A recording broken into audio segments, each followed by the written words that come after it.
trabajo no regula el empleo de jóvenes que además de trabajar estudian. Sin embargo, el artículo 40 bis establece la modalidad part-time que permite acuerdos empleador-trabajador para labores de tiempo parcial que equivalen a no más de 30 horas, pero esto es para todo tipo de personas.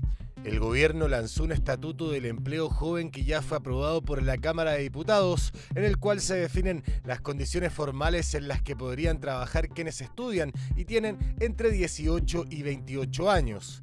30 horas semanales, máxima distribución en 6 días, cotización previsional, seguro laboral, posibilidad de no cotizar en salud y la mantención de los beneficios sociales son parte de las medidas que propuso el Ejecutivo. Hola, ¿qué tal? ¿Cómo les va? Sean bienvenidos a una nueva edición de En Palabras Simples. Estábamos viendo este material introductorio sobre el tema que vamos a conversar el día de hoy. Para eso nos acompaña Alejandra Carrasco.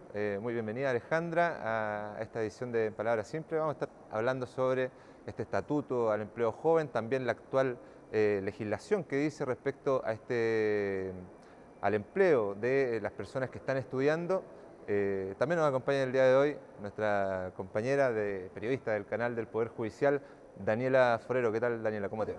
Hola Pablo, muchas gracias Alejandra, bienvenida a nuestra edición de En Palabras Simples. Me gustaría apegarnos primero a lo que dice nuestra legislación. El Código del Trabajo dice explícitamente algo relacionado a los jóvenes y a los empleos. Bueno, primero muchas gracias por la invitación. Para nosotros es súper importante poder abordar estas temáticas porque creemos que es muy relevante también el que esto se diversifique en la sociedad para que la gente tenga conciencia bien de qué es lo que se está discutiendo. A propósito de lo que tú me preguntas, hoy en día el Código del Trabajo no cuenta con una legislación específica en torno a al trabajo de los estudiantes jóvenes o estudiantes trabajadores.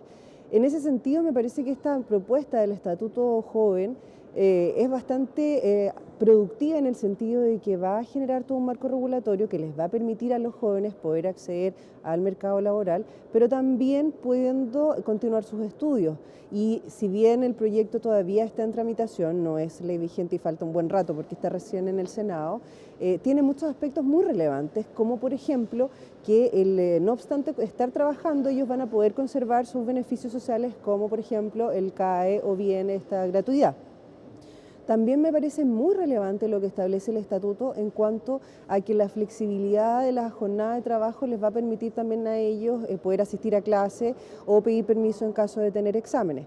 Ahora, han salido muchas críticas a propósito de esta flexibilidad porque se ha dicho que va a generar una precariedad en el trabajo. Pero en mi opinión, creo que a veces hay que bajar un poco las pasiones y tratar de concentrarse más objetivamente en la situación que se quiere asegurar. Y acá de lo que se trata o el espíritu de esta regulación es que los jóvenes puedan contar con los beneficios de un trabajo formal, en que pueden tener su contrato de trabajo como corresponde y una serie de beneficios que les permiten asistir a clases, no perder los beneficios sociales y además poder optar entre seguir siendo carga de sus padres o ellos mismos cotizar en salud. O sea, actualmente, según el Código del Trabajo, los jóvenes que trabajan y estudian están totalmente desprotegidos. O sea, lo que ocurre es que un gran porcentaje de los estudiantes que trabajan, para no perder estos beneficios sociales, no pueden optar a contrato de trabajo. Entonces están trabajando de una manera informal sin ninguna seguridad.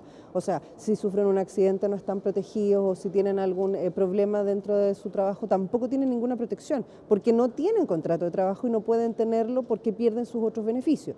En ese sentido, este estatuto es un tremendo avance que beneficia, por cierto, a los estudiantes que trabajan. ¿Esto irá acorde a la tendencia internacional o Chile está siendo pionero, por lo menos respecto a estos temas de regularizar el trabajo? Normalmente nosotros no somos demasiado creativos en materia regulatoria. En general tratamos de mirar para el lado primero para ver lo que resulta y eso tratar de replicarlo.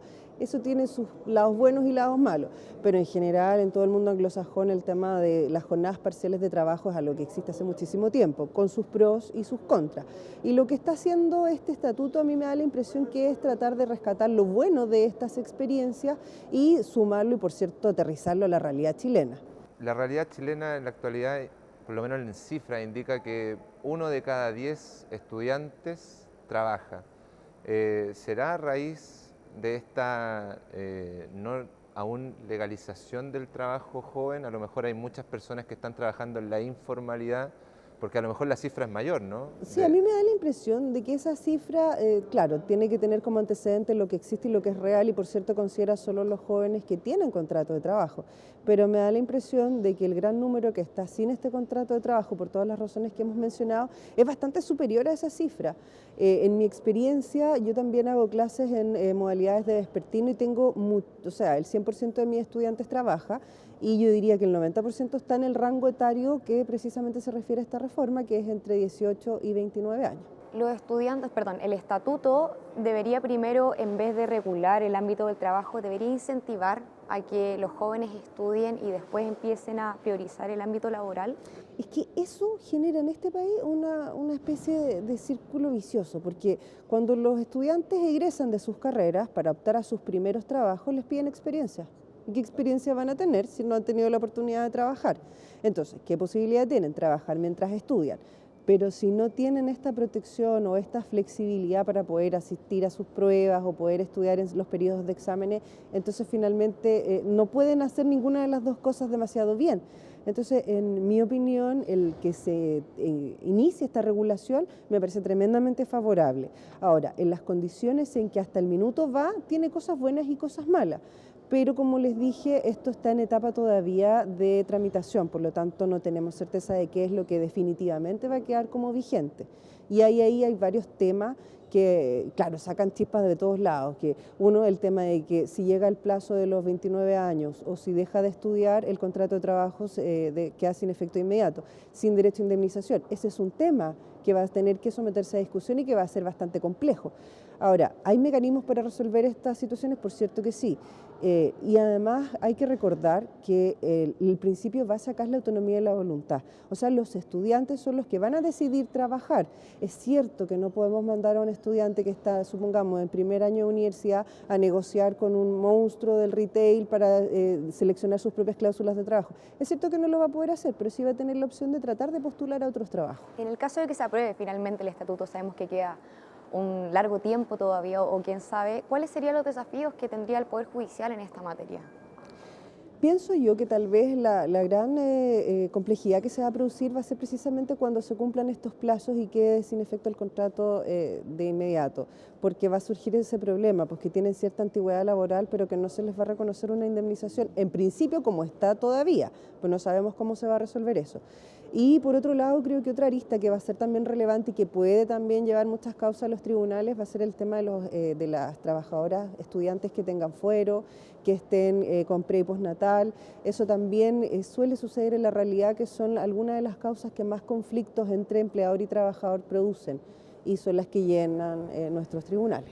Alejandra, volviendo a la realidad de lo que existe en la actualidad, no de lo que podría existir. En el artículo 40 bis, dice, del Código del Trabajo, está establecida esta parcialidad, ¿no?, en los contratos, de contratos que pueden ser más flexibles. ¿Eso está señalado para cualquier tipo de persona natural o es solamente para jóvenes? Sí, ahí de lo que se trata es de una jornada parcial, que no supere las 30 horas. Y esa regulación es aplicable para todas las personas sin distinción y sin que exista un estatuto específico para determinado grupo etario. Eso es general para todas las personas. ¿Y esa es la parte donde se concentra como a lo mejor lo más ligado a los jóvenes dentro del Código del Trabajo, o hay otros artículos que...? Es que, ¿sabes qué? No necesariamente, porque esa jornada parcial de trabajo, fíjate que ha servido muchísimo para gente de la tercera edad que también quiere involucrarse en este mundo laboral. Entonces, esa regulación en particular no es la que va directamente más vinculada a los jóvenes, pero no hay hoy día en el Código del Trabajo una regulación que sea expresamente para estudiantes o para jóvenes que trabajan y que están en condición de estudiantes. Alejandra, a mí me gustaría hacerte una pregunta, un caso hipotético y refiriéndonos a la legislación actual. ¿Qué pasa con una joven que trabaja y más encima está embarazada? ¿A qué panorama se enfrenta ella? Bueno, hoy día ella, si está con contrato de trabajo, tiene el beneficio del fuero. O sea, ella tiene fuero como trabajadora por estar embarazada y tiene todos los derechos sociales en cuanto al pre y postnatal. Y ella tiene la ventaja de que, bueno, tiene toda la regulación, que no va a poder ser despedida, si es que no es con previa autorización judicial, y que este fuero le dura cierto tiempo, que en términos generales es más o menos hasta que el niño cumpla 2 años.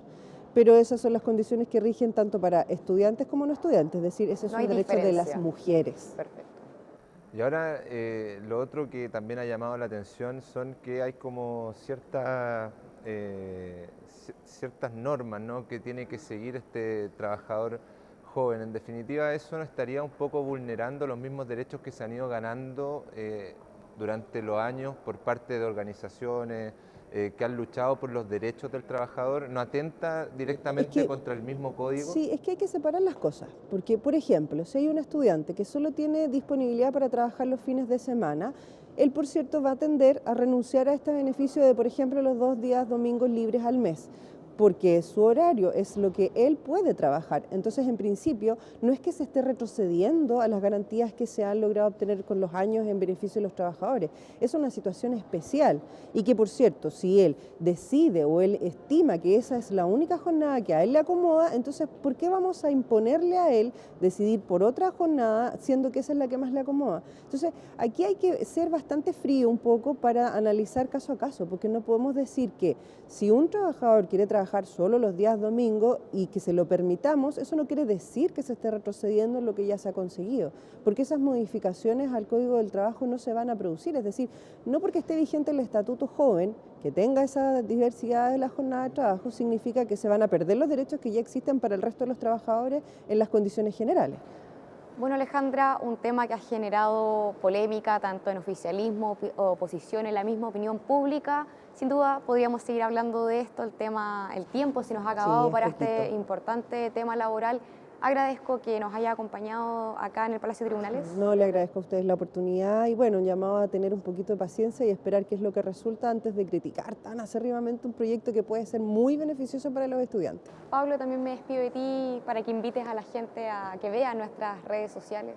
Perfecto, muchas gracias Daniela, gracias también profesora Alejandra Carrasco, docente de la Universidad San Sebastián de la Facultad de Derecho y Gobierno. Que les vaya muy bien, los invitamos a revisar nuestra página web www.poderjudicialtv.cl y también estar muy atentos a todas nuestras redes sociales para así estar actualizados con toda la información que estamos compartiendo para ustedes. Que les vaya muy bien y nos encontramos en una nueva edición de En Palabras Simples la próxima semana.